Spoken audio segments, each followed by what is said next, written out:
The gloves are off, and Donald Trump's so-called top advisors are all turning against each other.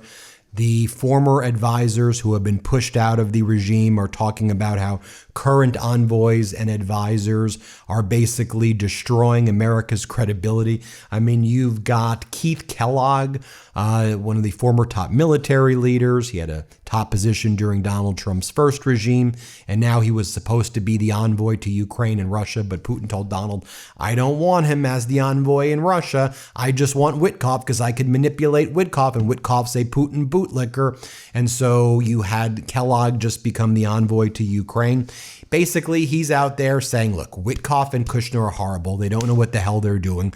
They're like crooked real estate people, and they're viewing being envoy as like doing real estate deals, which is not how you can look at any of these things. It's like some real estate transaction. And then Keith Kellogg, who was once, he's no longer Donald Trump's envoy to Ukraine, but he was like the top guy in Ukraine, who I was saying, by the way, was not going to make it past the year. No, he did not make it past anywhere close to a year, by the way. He's saying to Europe as we approach the NATO summit, he's like, look, just ignore the U.S., ignore what Trump says to the rest of the world, ignore Trump's words, ignore what his advisors say. And what Kellogg seems to suggest as well is, you know, at the institution level, we still have people in the military and in NATO, and we still have some people who are going to try to hold back the Hegseths and the Witkoffs and the Kushners and the Trumps. So just try to avoid their rhetoric, and let's just try to get through this together. It's pretty astonishing to hear Keith Kellogg, Trump's top envoy, you know, just blast Trump's advisors. He's like, he's got the worst advisors. I mean, he's also blasting Trump, by the way. You know, he's just too cowardly to say that. But take a look at what Keith Kellogg says about Witkoff and Kushner right here. I think the steep learning curve is with his advisors. Who's advising the president? Have you done this before? And when you look at like his son-in-law, Jared Kushner, and you look at Steve Witkoff, who was the envoy to Russia, what is their diplomatic background? What have they done? They've sold real estate. And I've repeatedly said in public, this is not a business deal. Okay, this is conflict. And you have to understand conflict management and understand the nuances of the relationship with these different foreign leaders. They've got their view. You need to have your view as well. And I think, I can swim by dint of personality. You really can't. And I say that with Putin because I keep thinking Putin was a former KGB guy, once a KGB guy, always a KGB guy. He wants territorial gains as well. And you have to understand that. I think Europeans do understand that because they live in the neighborhood. We don't live in the neighborhood. So sometimes we have to get our advisors to think, you really don't understand this guy or his way of doing business. You know, when I was first the deputy national security or the national security advisor of Vice President Pence, I brought in a woman who was very, very understood Putin. Her name was Fiona Hill. She was very liberal. I said, don't worry, Fiona, you're not going to be anywhere near the Oval Office. But I wanted to understand Putin. You need to help me understand Putin. Because if I'm going to advise the president, I need to get your view so I can kind of park it in my brain what we're talking about. And I stay in constant contact with her because I said, you've got to be my gut check. Am I right or am I wrong? And so far I've been right. And then he goes and says why the Alaska summit with Putin was like such a failure too. He's like, you know, Putin thought he was going to be getting this land. It's like Donald Trump's advisors were like telling Putin, we got your back. And then Putin showed up and there was really nothing we could deliver. Like we weren't prepared. So it was just kind of frozen. And then Putin walked out and they tried to act like it was normal, but like Putin walked out of that. Watch what Keith Kellogg, the former envoy, has to say. Play this clip. And I've said repeatedly to him, some of your advisors said to the Ukrainians, well, if you just give up land in Donetsk province, I said, they're not going to do that. It won't happen. If they want that land, they to the Russians, they're going to have to fight for it. And then let the best team win on the ground. And I don't think they've got the combat capability to really close the deal. And the reason why in Donetsk they don't want to give up that land, it's the last true fortified land before Kharkiv, which is their second largest city. So they're not going to give it up voluntarily. We pressed Putin came into Alaska thinking we had an agreement with the Ukrainians to give up land. No, they don't. I don't know who advised him to say that. Some of his advisors may have gotten that, and maybe they relayed that to Putin. So that's the reason why in Alaska, Putin came in with one feeling, left with another. Remember in Alaska, they left before their formal lunch. They just walked out the door. I saw that happen in Singapore with Kim Jong-un. Same thing. What you heard is not what you actually saw. So it's a long answer to a short question. Ukrainians are doing better. And I think the president sees that. And I think now the adjustment will be made. Remember, there's a very strong support for Ukraine in the Senate and the House of Representatives. And you get into the heartland as well. Don't think what's happening here in Washington, D.C., which can be a swamp unto itself, and think what's happening holistically in the rest of the nation. And this is more from Keith Kellogg on what a disaster that Alaska summit was. I believe the Russians came in, and I'm not going to get into the actual substance of the meeting because that was between Putin and President Trump. But we were on a phone call at like 2:00 in the morning, getting the readout from it. I think the Russians came in thinking one thing, and the U.S. came in basically saying kind of, well, we're going to leave it neutral and see what happens. And when the Russians realized they weren't going to get what they wanted, which was the United States to say to the Ukrainians, well, if you just give up the rest of Donetsk Oblast, this thing can be over. No, it won't. And I repeatedly told them that. So I think what happened is the Russians went home thinking, well, that's where you hear it right now, Lavrov speaking, well, the spirit of Alaska, wrong. And I think they both agreed to disagree. So what do I think came out of it? Just a meeting. Nothing really came out of it. I will say, though, that there were some visuals that were deliberately done, like the flyover or going down that row of fighter jets and everything else, kind of telling, President Putin, we're pretty strong militarily. We can decide what to do. But I don't think anything was agreed to when it came out of that meeting. And then Keith Kellogg says, just ignore, this was his message to the world, ignore Trump's advisors, ignore Trump. You need to take the lead here. America's not a world leader. This is what goes. America's not like a world leader anymore in anything relating to Europe or in the Middle East. Just take control. You're playing. Just think about that. The guy's now reduced to saying, and he's right in the sense of saying, you can't rely on us, but it's just his advice going into this NATO summit in Turkey is, you just got to deal with it yourself. Here, play this clip. And by the way, I like Maloney. She's really good. And what she said is correct. I mean, sometimes getting with his advisors, you got to make sure that you prep the president for saying things. He has a kind of a drift towards saying things right off the cuff and then goes, oops, later on, come back and try to reframe that. And I think he's got a bend towards Europe, but the prioritization is right now they're prioritizing Latin and South America, like we do with Venezuela and Cuba. Right now we're involved in the Middle East as well. And understanding that situation we've got, and sort of saying to the Europeans, and I've said this to Ruta as well, Secretary General of NATO, you guys are stronger than you think. You're better than you think. Yeah, I said it repeatedly. It's not bad for the Europeans to say, why don't you just take a back seat? Okay. You're worried about a nuclear umbrella. That's the big thing you're worried about. Let the French handle that. They started to step out and do that. Macron started to say that. He's got 4 nuclear SSBN submarines out there. 4 nuclear submarines can destroy the friggin' world. And I think if he's been willing to do that, have given a nuclear umbrella to Europe, then the rest of Europe can develop and actually provide the support, understanding that the Russians, and provide that strong support for Ukraine against the Russians as well. So I think it's just a prioritization issue. There's enough people out there that can say, well, sir, we need to think about shifting towards the Pacific. We've tried to do that for almost 30 years. And I think we need to consider China. China's an adversary. That doesn't mean adversary doesn't necessarily mean enemy. But I think we have to address that. And we only have so many resources we can do that with because our military is downsized as well. Not to the degree a lot have, like the British or somebody else. But the fact is we have to prioritize what's out there right now. And sometimes I said, look, you can't ignore the rhetoric that you hear. We kind of put it in the back of your mind because what's actually happening on the ground and elsewhere, like Congress is in full support of what's happening in Europe as well as Ukraine, and kind of let it go there instead of taking a personal umbrage at the incident. think of the long-term gain or what's going to happen long-term. Oh, by the way, hat tip to the fine folks over at TVP World for this interview. I think they did a fine interview over here with Keith Kellogg. It's just astonishing, Keith Kellogg's answers right here. And then they go on to say over here, Europe, this is what the U.S. envoy says. Tell us, Europe, that the United States needs to take a back seat. The U.S. will take a back seat while you take control. Here, watch what he says in this pretty powerful interview, I think. My advice to Ruud and the rest of us is say the Europeans take it and tell the United States, instead of the front seat, take a back seat.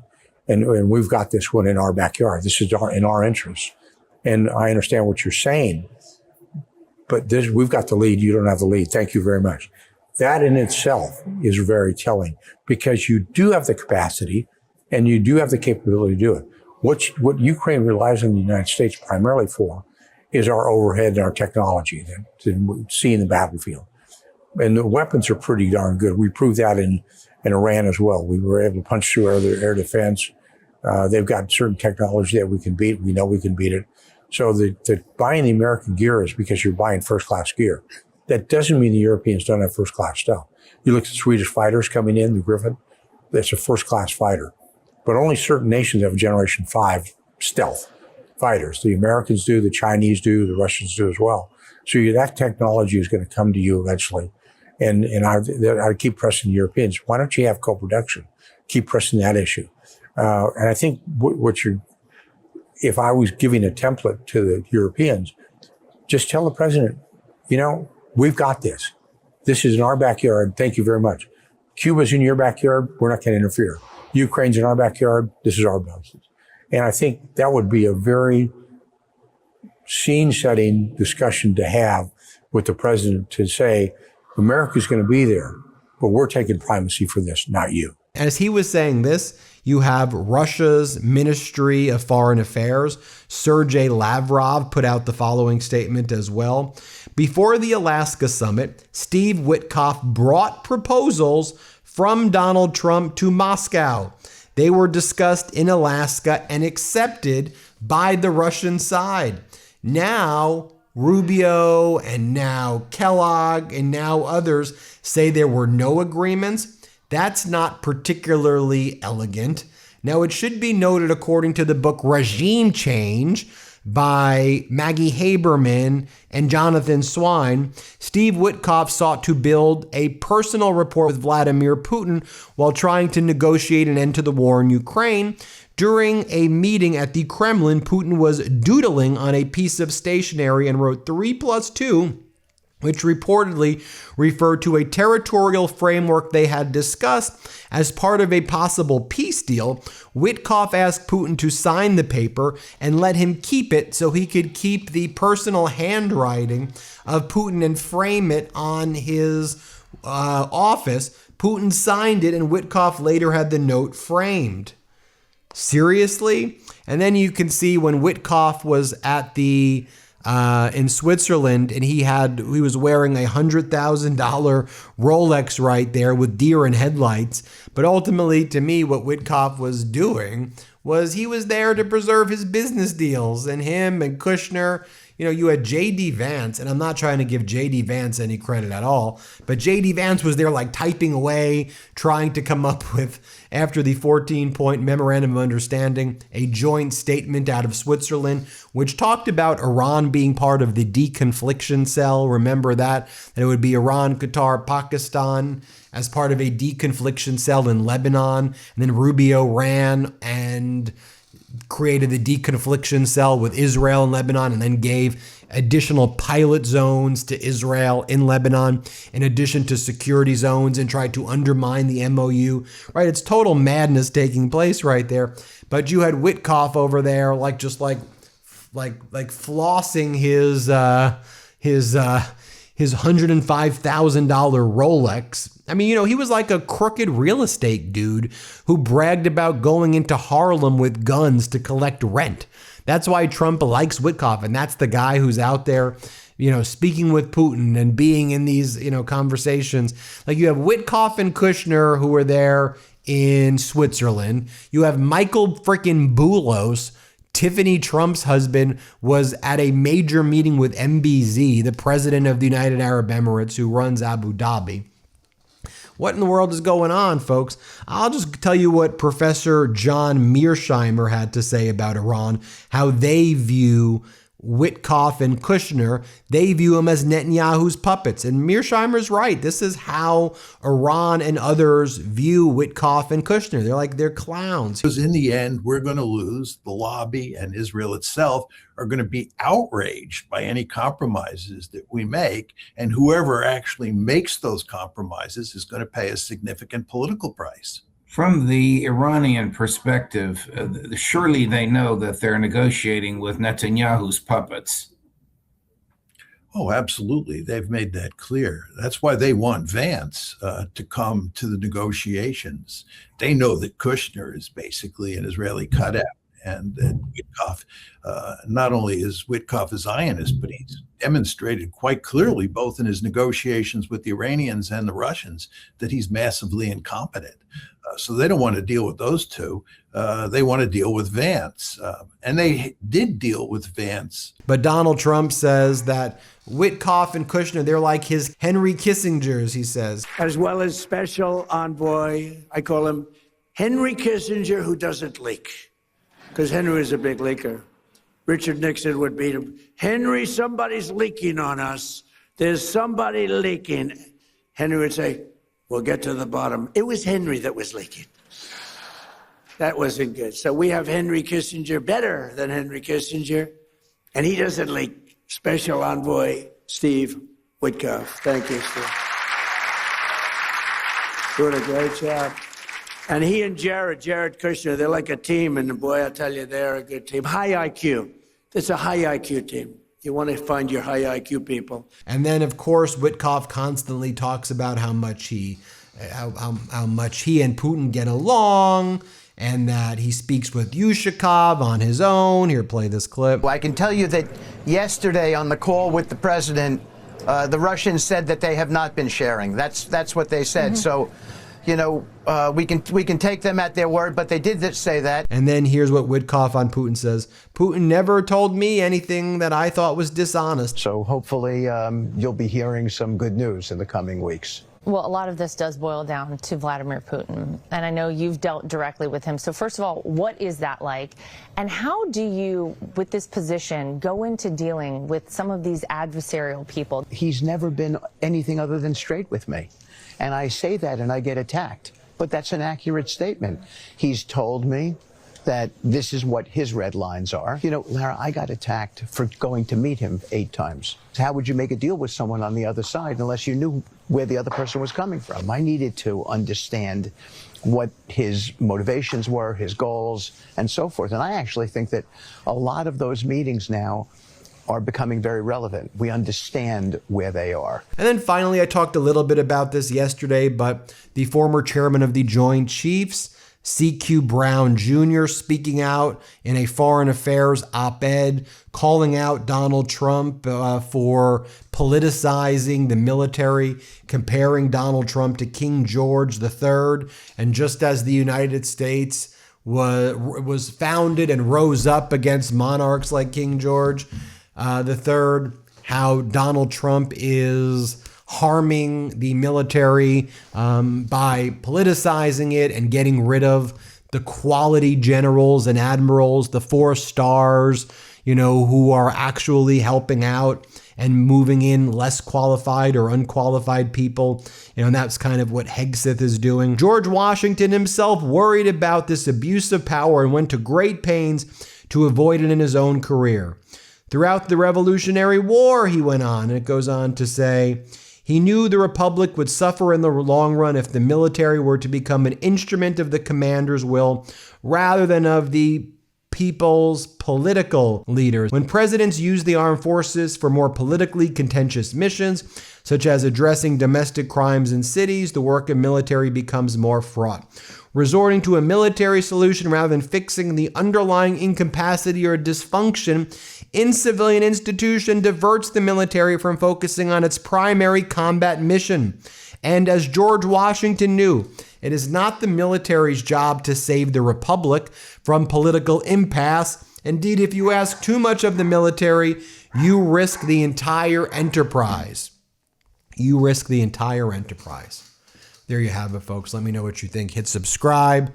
Let's get to 7 million subscribers. And thank you all so much for watching. Let's get to 7 million, everyone. Can't get enough Meidas? Check out the Meidas Plus Substack for ad-free articles, reports, podcasts, daily recaps from Ron Filipkowski, and more. Sign up for free now at MeidasPlus.com.